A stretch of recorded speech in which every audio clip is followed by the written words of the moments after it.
A Walk on the Moon marks the first time Dustin Hoffman has produced a film that he does not appear in. I am pleased to have him on this program to talk about an extraordinary career. Welcome. Thank you, Charlie. I'm pleased to be here. Well, that's good. I didn't want to seem too formal there. Now, you said as we watched those clips that the brilliant people on my staff picked great clips because they were, in some cases, improvised. Yes.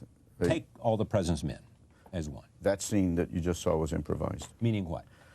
Well, good question, if I may say so, because there's some improvisations. The first one. You just improvise. Yeah. In other words, you say this scene is about this. You guys got to know that this is happening, this is happening, this is happening. Just improvise it. Another scene is written. You'll do it a few times, written, and then you'll play. You'll leave the dialogue, just like in jazz. There can be notes or whatever. Or refrain is da ba ba ba ba ba ba ba ba ba ba. Those are the lines that are written. Now you go off those any way you want. So you can improvise that way, right? In this case, we knew what the lines were, and Redford was rather brilliant in this movie because he was the producer, he found the project, and one of the first things he said to me was, you know what we should do?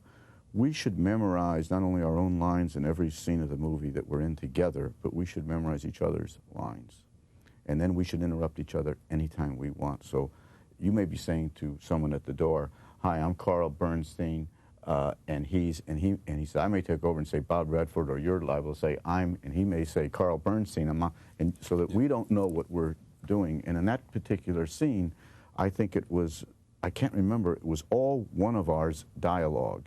And then we just threw it out and we say, we'll just both take this dialogue and run with it and improvise on it. Do you like to do that? Do you like to go off the page? In movies, there's nothing like it. There's nothing like it. Because there's nothing like, there's nothing better than the moment. It's the moment. That's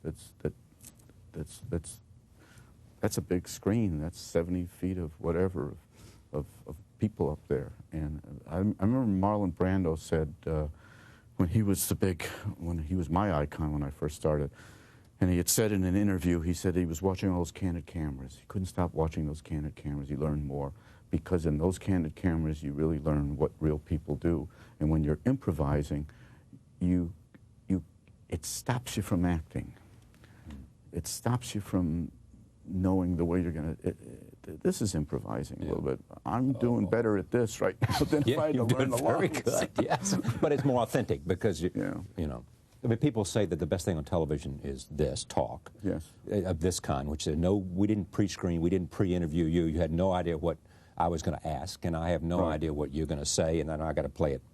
And people don't realize that exists on a lot of talk shows. That they do or don't. They do. Yeah, they do pre-interviews. Most of them. I'd say 90% of them. Yes. And they have a sense of... One feeds the other, the guest, oh, yes, that's an interesting story. That's already been rehearsed. See, for me, that would be terrible. I mean, I refuse to do it. In fact, somebody came in the other day and said, of course you want a pre-interview. And I said, of course not. Because if you do that, I'd rather just know something about you and react to you because it's much more authentic than if I know what you're going to say, because I may not be smart enough to be able to act it out well enough. But I think they do it on the shows that have an audience because they're under pressure to be funny. Yeah. And they're also under pressure that every minute has to count. Yes. I mean, they're very concerned about that. So, I mean, I'm not really worried about that. If we have a dull moment, we can come back and, well, cut. All right. This movie, A Walk on the Moon, you're producing it. How'd that come about?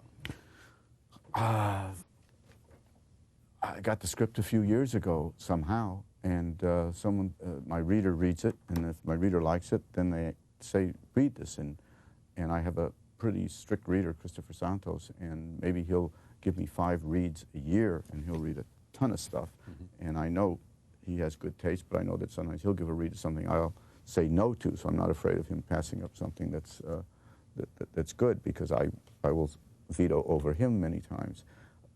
I loved the script as he did, and I said, why'd you give this to me? And I said, there's no part in it for me. I'm too old. Well, maybe they can change that, whatever, they do. And I said, maybe I can direct it. And I found out Tony Goldwyn, who had never directed before, had also been given it. And by the time I figured out that I wanted to direct it, he had it, been working with the writer. And I asked Tony, I said, can I produce it with you? And he auditioned me, and we saw it the same way. What did you like about it? This is a story, it originally started off as The Blouse Man, was the original title. That's right. Miramax changed the title when they bought it. Yeah. What did you like about this story? It's a story. It's a good story. There's very few good stories out. I mean, it's just, I want to know what happens. This woman has an affair with this guy who sells blouses at a resort, and yet she has a good marriage. She loves her husband. She's got 2 kids.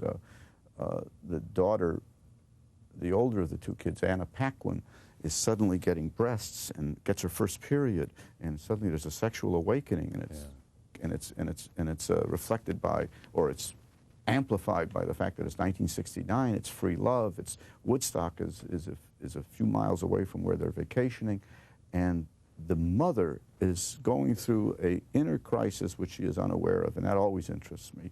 In other words, you're going through something without being aware of it. And we learn that the mother had never had affairs in her life. The first time she ever had sex, she was 17 years old with Leah Schreiber, a Diane Lane character, was married to Leah Schreiber.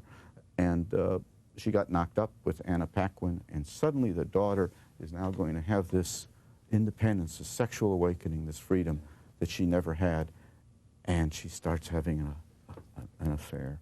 And what that does, and how Pamela Gray wrote those scenes, to me, in such surprising ways, so that when the husband finds out, he doesn't do what you think he's going to do, and when he even meets the guy who's having an affair with his wife, he doesn't react in the way you think he's going to react. And when the daughter runs away, and you think she's going to make love to the kid that she's with, and that doesn't turn out the way it's always movies. It's unexpected.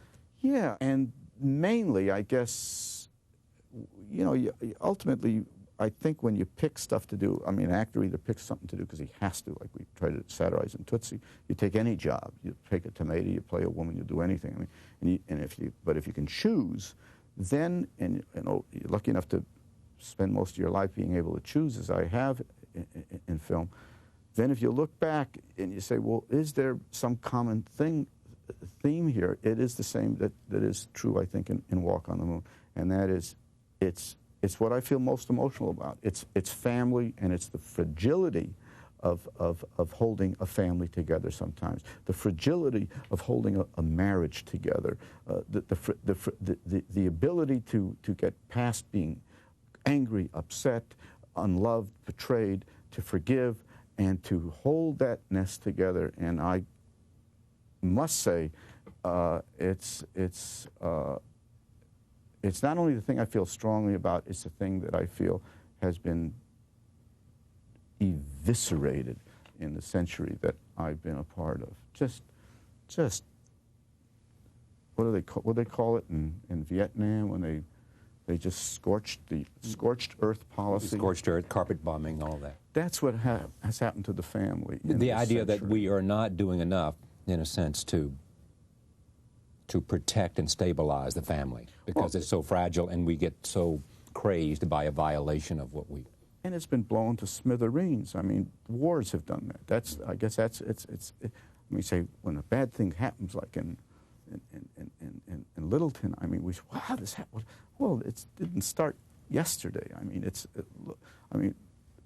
isn't high on the list at the end of the 20th century what the First World War, the Second World War, the Korean War, the Vietnam War, the Spanish-American War, all these wars. I mean, it wasn't soldiers killing soldiers like I guess it used to be in the old days, is it? It's the obliteration, and the metaphor is certainly Hiroshima and Nagasaki. No, you kill the family. Or as we're doing right now without taking a position on it. I think Robert Haas, the Nobel Prize winning laureate, I saw him the other night reading poetry with Robert Pinsky, and he said, isn't any bombing in some way an act of self-mutilation? That's what I guess I'm talking about. We have mutilated the family. The world has. I saw a moment. I watched the AFI tribute to you, which I guess is going to be on ABC soon. I think either Littleton or Kosovo changed it. So it'll be later on ABC. Yeah. But there was a great moment, and you come up at the end, after all these people have paid tribute to you, and we've seen clips from your film, and you're very emotional.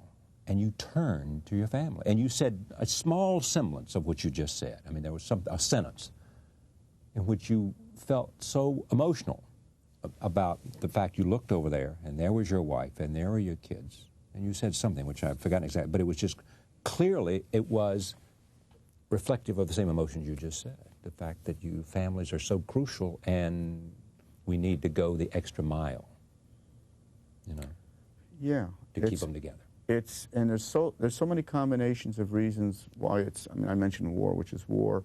One reason, which is war. I mean, you can say the telephone is from the telephone on, meaning somebody dies. Someone used to knock on your door. Yeah. A person saying to another person, "I have that bad news to tell you." Mm-hmm. Then it became the telephone. Then it became the telegrams. Where the parents got telegrams. Your son's dead. They could tell by the shape of the telegram. Mm-hmm. And now it's computers, and it's all internet, and it's all, I mean, as we go into the 21st century, aren't we being more disconnected? And you saw all this in this film as themes that you wanted to see made. Yeah, I think it's my identity. I think that's where I get my identity from, is family. And I think in some way that's where we all do. Family meaning those people that are closest to you, not literally mother, father, children, just one's family. Your own family. Yeah, that's that I feel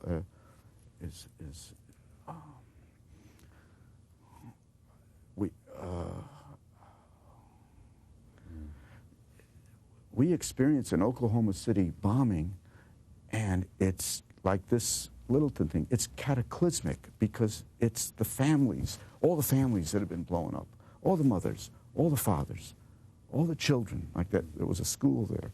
The thing I thought when I heard about Littleton was how many parents had said goodbye. Yeah. Just see you later to their kid who walked off, never to come back. Yes. And how much had gone into shaping that kid, for better or worse, you know. So obviously in some cases, somebody could have done a lot more, not even knowing they could have done a lot more, because these two kids committed this great violence. But also these, you know, a mother who's saw in her daughter everything, because the daughter had been everything she wanted, you know, in terms of her talent, in terms of her love, and all of a sudden snatched away.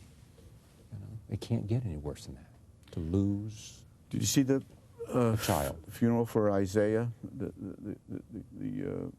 I forget his last name. I hate to at this moment, but Isaiah. Oh, I'm blocking on his last name, but I think he was the last funeral, and they had a service for him.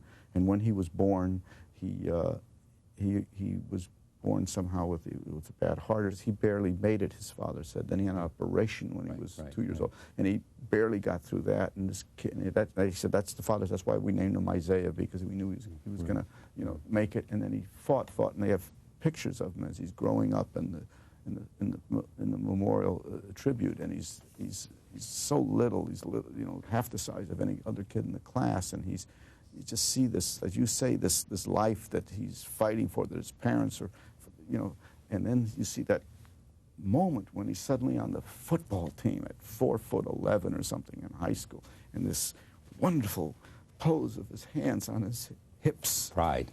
And I just went, because it's just what you said. It's to get to that point. And I said to myself, there was the peak of his life. You know? Back to this movie. Were you intrigued by the fact that it's a reversal of roles, so to speak? Yes. It's the wife having the affair, and it's the wife going through what might be considered in another, for the lack of a better metaphor, midlife crisis, even though she's a young woman. Yes, and you're right. It is. It is a crisis, midlife. Yes, she wakes up and she says, I've been living a half a life for the last. I became an adult too early. Yes. And where's the last decade gone? And yes, I was not. I like stuff that I haven't seen before, and I respond to stuff that's new. I mean, that's always the name of the game. You want to somehow bring something fresh to it, so that you'll start to. And the idea of it, that she wasn't a, whatever those terms are, she wasn't a dragon lady. She wasn't something out of what was it, Glenn Close character or something in that way. She was a woman who was having an affair, and she was and she loved her husband, and he was an adult. This is the woman who was following her heart in a moment. Yeah, where Hart said, was unable to stop herself. Right, exactly. Yeah. It was, yeah. Let me show a scene Yes. here. This is where Marty, who's Her husband. finds out that Allison, the daughter, is going out on a date. Here it is. Boy. Now, tell me about playing the role of a producer here, because I want to show another clip from this. Was it easy? You weren't on scene. Dustin Hoffman said, what? Better I not be there on scene watching this movie being created.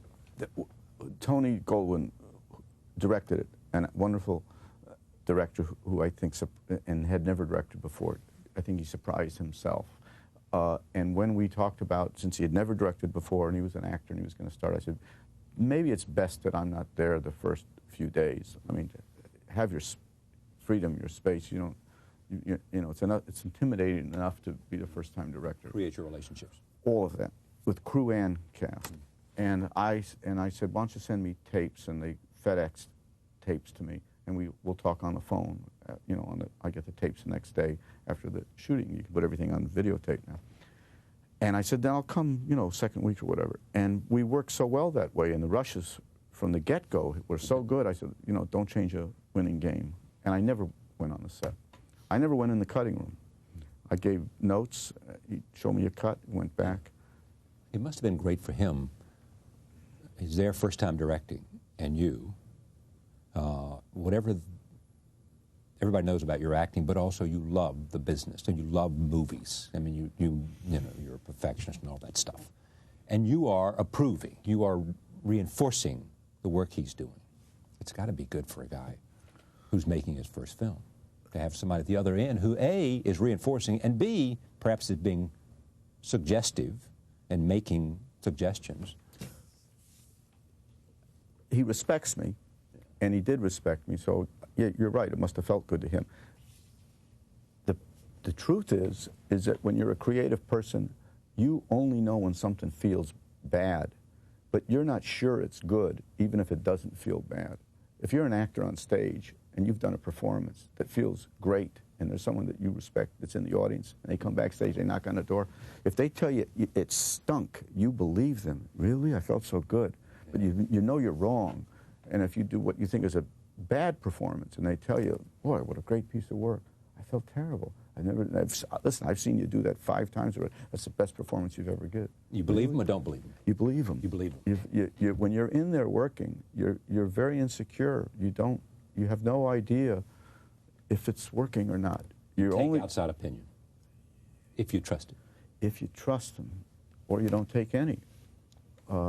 There are directors who actors say, make sure you're the last one to talk to that director before he goes to do another take, because whoever is the last one that gets his ear, he's going to go. Yeah, right. Yeah, I'm surprised you've never directed. Me too. Are you really? Yeah, I've been trying to. Why haven't you? It's my demons, and I'm getting closer to working them out. What demons?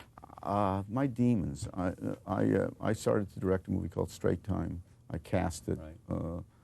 The crew and the cast for the most part, and then at the last minute I fired myself. On reflection, I probably wouldn't have if we would have had instant playback in those days, which we didn't. I had to act in it. I'm developing stuff in the last few years I've not been able to get right. I'm desperately wanting to direct, but I think there is a part of me which for years has been running. I think this is also a human quality, and I happen to have it, that sometimes you run away from the thing that you want most. So that's what I mean by my demons. You run away from it out of fear? Herb Gardner, who I think, great writer, you know, I was with him recently, and we were recalling a movie that I did in which a guy jumps off a building. And I said, remember when we shot that at the top of the General Electric building when they first built it right here in Manhattan? I said, I was afraid of heights.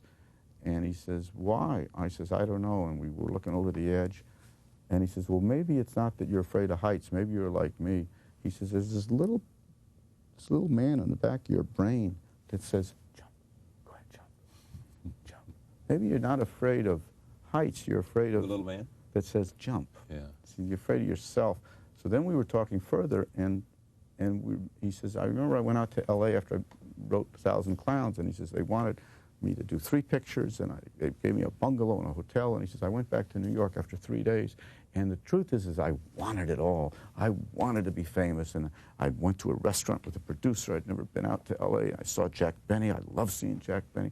And he says, and I ran away from it because the little guy in my head was saying, take it, do it, you want it.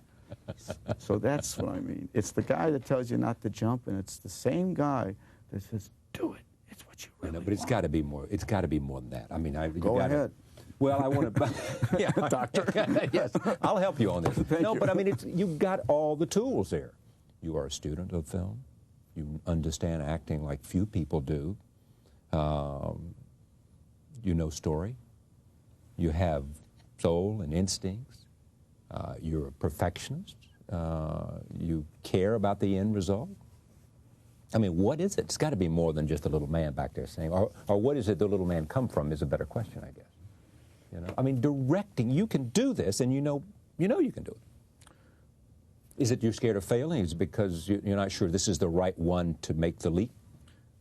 Well, that's part of it, because I'm not an unknown entity, so, you know, I don't want to get out there knowingly doing a piece of material. I mean, first of all, at a certain point, any movie coming out good is a throw of the dice. It's an accident, because unlike any other art form, you don't get a second chance. Except Woody Allen, who puts it in his contract that he gets to reshoot 50% of it. You know, I mean, you're not typing and saying that's crap. And, you know, when you shoot, you can reshoot it. It's too expensive. You have to get it right the first time. So that's a tough art form to begin with. So a lot of it has to just do with me. It's just my own block.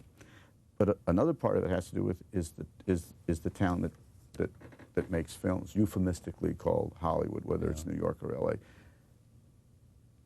There's only 6 studios. They're not going to send me a piece of material until I prove myself. They didn't send Tony any, even though he was looking, Tony Goldwyn, who directed this. Right, he found the property. Now he's getting 10 offers a week. You see, they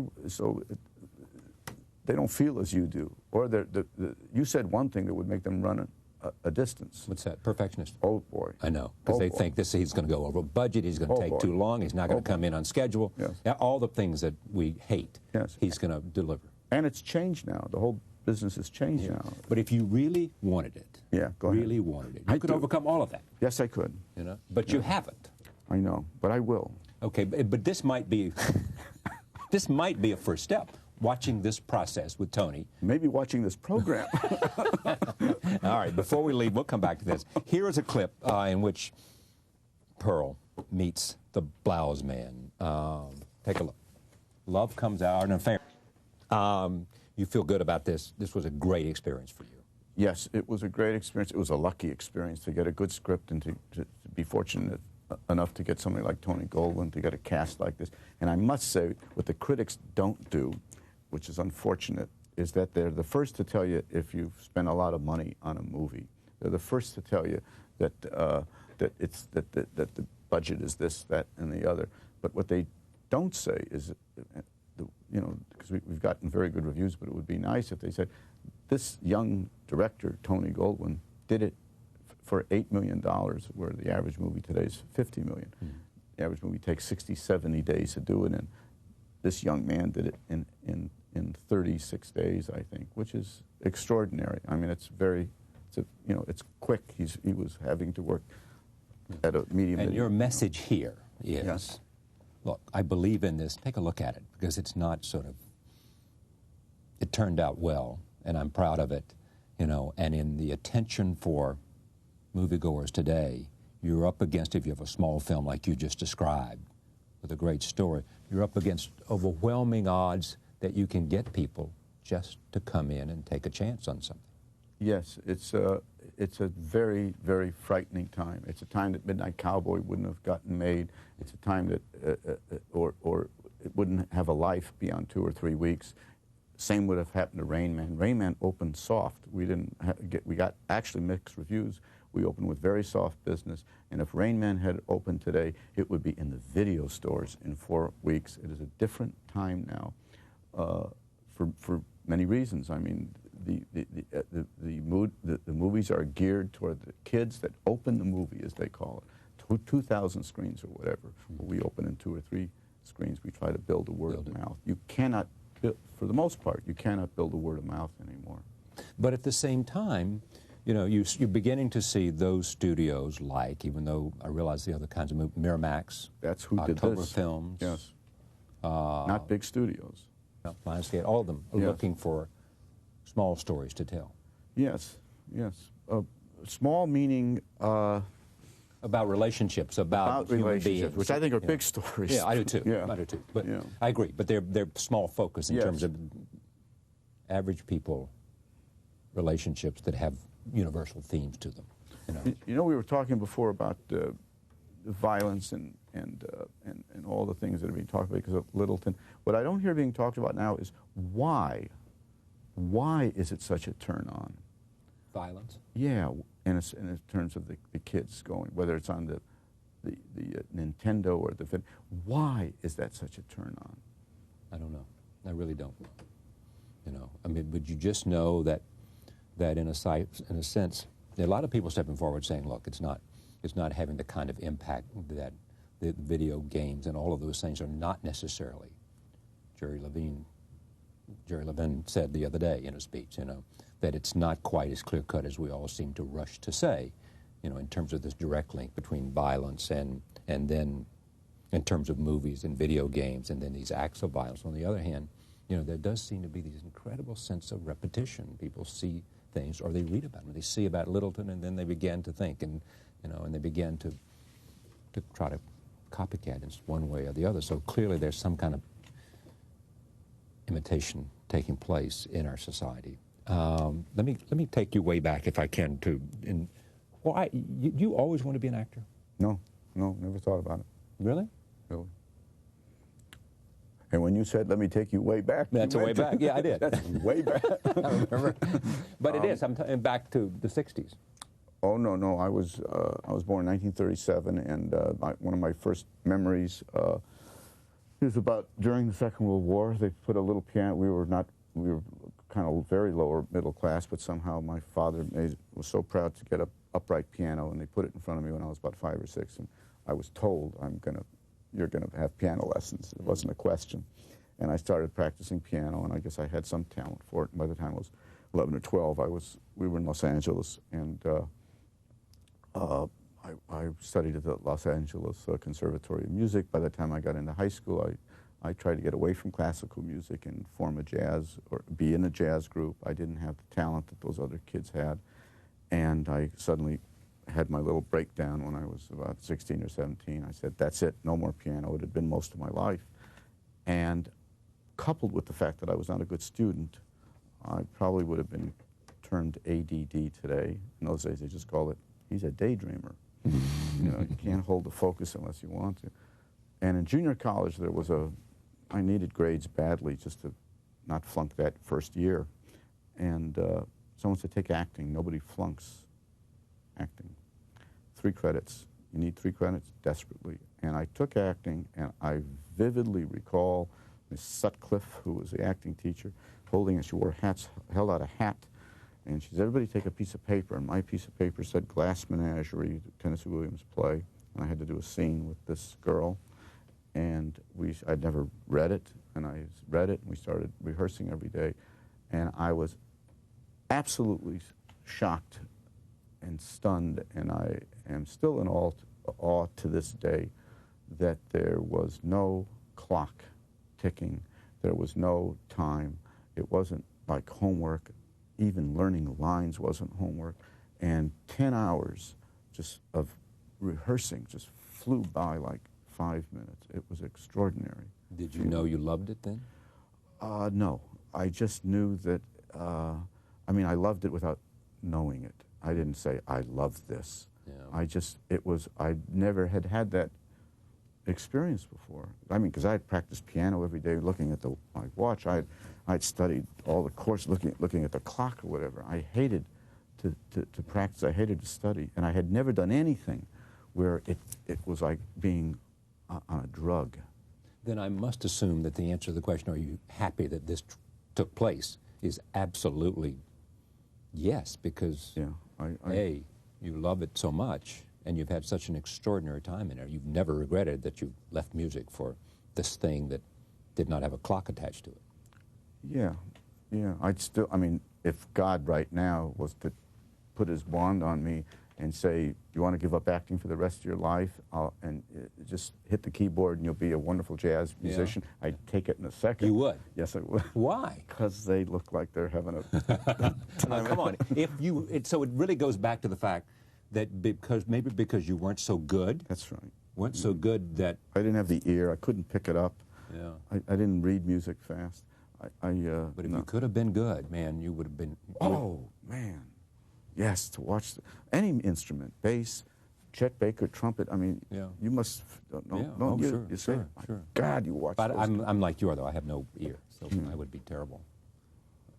I just think it's so interesting how people come to something they're so naturally gifted for. You know, I mean, imagine you had spent your rest of your life as a frustrated musician because you couldn't be as good as you wanted to be. That's Ishtar. That's what we yes, that's what we tried to do. That's what we tried to do. Speaking of that, you think that's what we tried to show in that movie. Yeah, that they just hang in there. Well, Elaine May wrote it, and she had a great spine in that movie, which was, it's better to be second rate and have great passion for what you're doing than to be first rate at what you're and be unsuccessful than to be first rate and be successful and have no passion for it. Yeah. And I thought that was wonderful. But I think that generally what happens is that people, most of the time, that thing that you have the most passion for, you may not always follow that instinct, but the thing you have the most passion for, that feels closest in terms of where your nerve endings are, is the thing that you're going to do well. There is some direct connection between those two things. Ted Williams once said to me, I said, why baseball? He said, because I just did it well, and that whole thing takes place, you know. I did it well. People said, I wanted to do it again because I liked the applause, you know. And just the fact that, and it touched me. So I wanted to practice. I wanted to do it better. I wanted to do it better. But he could do it. He could do it. He could do it, you know. And that's what you found out in acting. I mean, I don't know what happened that first day, and I don't know how well you did Glass Menagerie, which you hadn't read before. But, I wasn't very good. Yeah, but pretty soon you were good. I don't know when. I do know that when I did Midnight Cowboy, I connected with the character, something you said earlier, because I knew that was me. We have in acting the term the as if, or the what if. In other words, we pretend something in order to get it closer to yourself. What if, as you said, I hadn't found acting? What if? Well, I don't think there would have been any in between for me. I think I would have wound up, I could very well have wound up homeless. And I felt I was that character. That's me if I don't find acting. The essence of that guy. I mean, really down and out. My wife and I have this thing that whenever we see someone on the street, today they call them homeless people, but in those days when we did Midnight Cowboy, that was not the term that was used. But those people have been with us throughout the centuries. And whenever we see someone on the street, I mean, homeless today is much more complicated because they say someone could be 2 paychecks away from being homeless, you know. But I'm speaking of the person who for other reasons are in not Vietnam and not drugs, but whatever.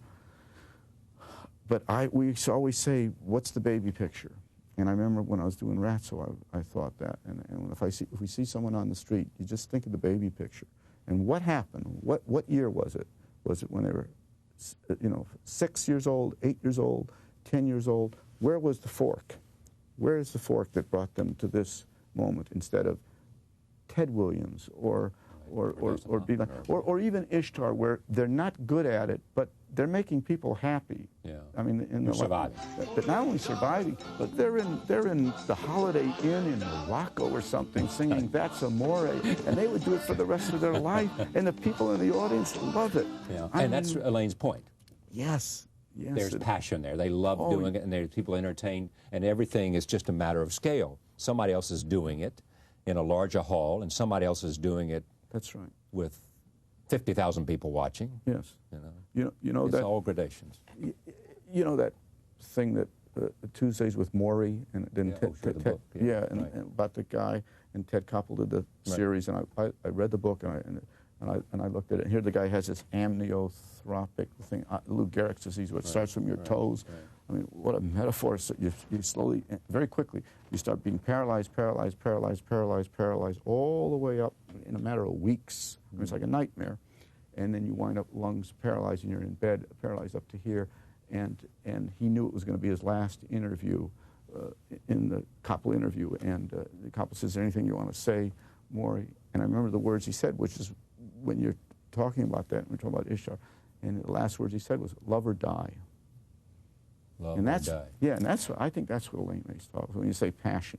Because passion isn't just having passion, it's giving. Mm-hmm. It's giving. It's embracing. Some doctor the other night, they were talking to him about the Littleton thing. I can't take it out of my head, just like all of us. It's such a cataclysmic thing, because it's suddenly, like everything that's happened before it, it's that we've been denying to recognize, we now look at. And he was saying, it's that famous baby doctor that we see on television. I don't remember his name. Rosenfeld? Maybe. No. Brazelton. Is that it? Brazelton? Maybe Brazelton. And he was saying, if you take a baby and you hold it and you talk to it, and the mother talks to it, it immediately turns toward the mother. It knows the mother's voice. And he says, and if you're the father and you hold that baby out, and you have someone else there, and that baby is responding to someone first, not the father, he says, we know we've got a problem. It's like, Houston, we have a problem. Right. We have a problem with that father, and we have to get him in for treatment right away, because that's the first thing. And we know, he says, we know now neurologically, we know so little about the brain still. Yeah. We know so much neurologically. We can see on these scans they now have that the whole brain lights up like the 4th of July when the baby hears the voice of a parent. Yeah. And we do the same thing where we give them an ice cream, or we show them like that, and it doesn't trigger the same way. It does not open. And what we've been talking about in terms of the separating, which all this technology does to us, and somehow this thing of what Morrie says of love or die, this human connection, as we enter this new century, has been really violated in many, many different ways. Whether it is whether it's the phone, or whether it's technology, or whether it's the world wars, what's done to family. This human connection. And it's all I've been thinking about. I know that's what this interview shouldn't be about, but it's like... No, it's what the interview should be about, because it reveals what's in your head right now, and it's in your heart. It is what the interview should be about, and notwithstanding all this. Sorry. No, don't be sorry. You can cut it out. No, I don't want to cut it out. Here's what I wanted to ask, is that feeling as you do, and being an artist, why don't you try to make this into a film? I want to. You don't know my notebooks. I got notebooks all over my room. Yeah. In which you're writing, and all of this is being poured onto the paper. I really am trying. I mean, Grandma Moses was about my age. Yeah, she was a little old. She was in the 90s, I think. When she started? Yeah, well, I don't know, 60s, yeah. Hope, no, I really want to. You're right. Maybe this will shame me into it. I hope so. Yeah. What you do as an actor is? Trust my instincts. That's all you have. That's all you have. And so something has been stopping me from moving over to director faster. But yes, that's the most fun. The most fun is to... Cocteau, I read a line that Cocteau said the other day. It was a great line. He said... He defined genius. He said, genius is the art of knowing how far to go too far.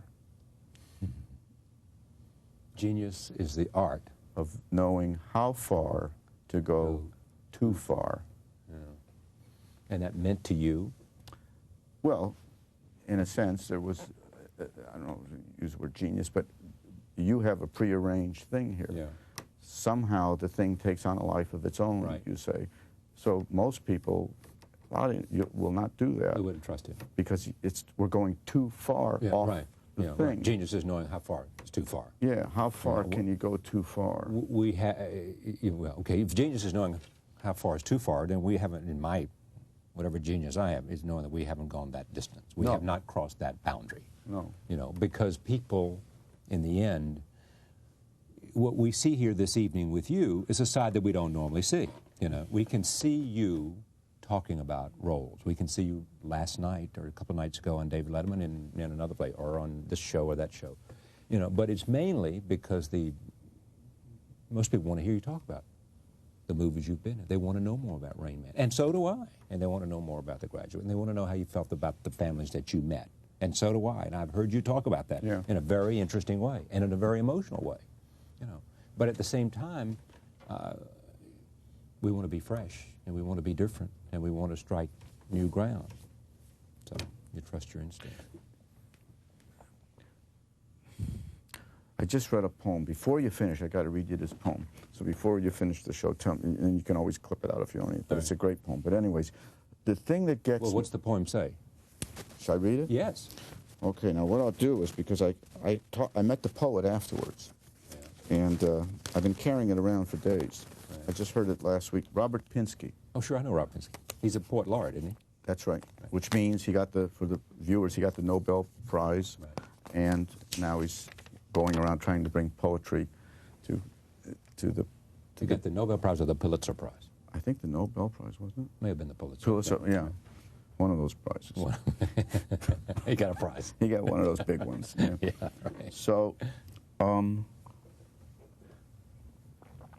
the best part about being famous is that you can find a way to call someone up and they'll take your phone call. That's the best part. Yeah, I know it is. Isn't it? Yeah, oh, absolutely. Man. You know who else says that? Our mutual friend Warren says that. It is true, though. It really is, the best part. So I called him up, and he took the call. He was actually getting on an airplane to go to Iowa, to Boise, Idaho, to read poetry there. And he had read this poem in Los Angeles at UCLA, and it's called A.B.C. It hasn't come out yet. I think it comes out in the Book of Poems in 2000. So I asked him a couple questions about it. So be honest, because poetry is hard. So what you don't understand, ask me after I read it, and I'll tell you. Because I wanted to hear him read it. Right. So I'm going to try to read it at least rhythmically the way he read it. So what he says in front is, it's called ABC. And so what he does is every word starts with the letter of the alphabet, A, B. That's the way he wrote the poem, as you'll see as I read. And then, except at the end, in the last line, there's an equal sign. And I will pronounce the equal sign as I read it. But it has everything to do with I think, the heart of what we're talking about. A, B, C. Any body can die, evidently. Few go happily, irradiating joy, knowledge, love. Many need oblivion, painkillers, quickest respite. Sweet time unafflicted, various world, X equals your zenith. The part I didn't understand, I said, so, Robert, may I ask you, I understand any body. In other words, a body can die. That's what you're saying. But the soul part of a person, the spirit, few of us go happily irradiate, because we all know we're going to die. So to be able to go knowing you're going to die, still radiating joy, knowledge, love. Most of us need oblivion because of the circumstances of life, because no fun to get old, things happen. What's this mean, I said? Sweet time unafflicted. He said, if you're lucky, that's, when I wrote it, he said, that's now. Sweet time unafflicted. That's what you're living now, Mr. Rose. That's what I'm living right at this moment. Is this sweet time unafflicted. It ain't going to last forever, even in our own life. Yeah. And I said, what's various world? He says, I'm talking to you now, and I'm about ready to get on a plane for Boise, Idaho. I'm looking around. That's what I mean, various world. Here I am in a sweet time, unafflicted, and the world is going on. And it's so hard for us to understand that and to embrace it.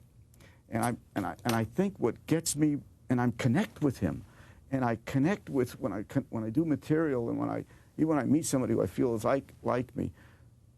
The most, and that's why it's so painful today with this horror. I mean, when you look at the television, and there was one cut which was, my God, it was unintended, and it's like some great film artist would have done it, and you see the kids and their families walking away from a memorial service of what happened in Littleton, and they're walking, and the camera has them walking toward their camera, and they're just walking in this undescribable state. And there was a cut suddenly to someplace in Montenegro, wherever it was, and the Kosovo refugees were, it's the same people. Good God. I think it's and it's a terrible time for art, and it should be the time, because the art puts a face on it. See, it makes us feel it. It makes us understand it. We're all the family. This is the same family. Maybe this is one thing that media has done for us. It's brought us to where the 21st century is not going to be able to get away with what the 20th century got away with. Because when I was a kid, it was the Japs and and they were, with the propaganda. We're not going to be able to demonize people like that. They're people. We're all people, and we're all the same family, and we're all living right now, which means we're dying together. In the best of circumstances, we're dying together, and that's what makes us need to embrace and want to embrace, to share that. You, Mr. Rose, me here, we're very temporary. It's gone like that. And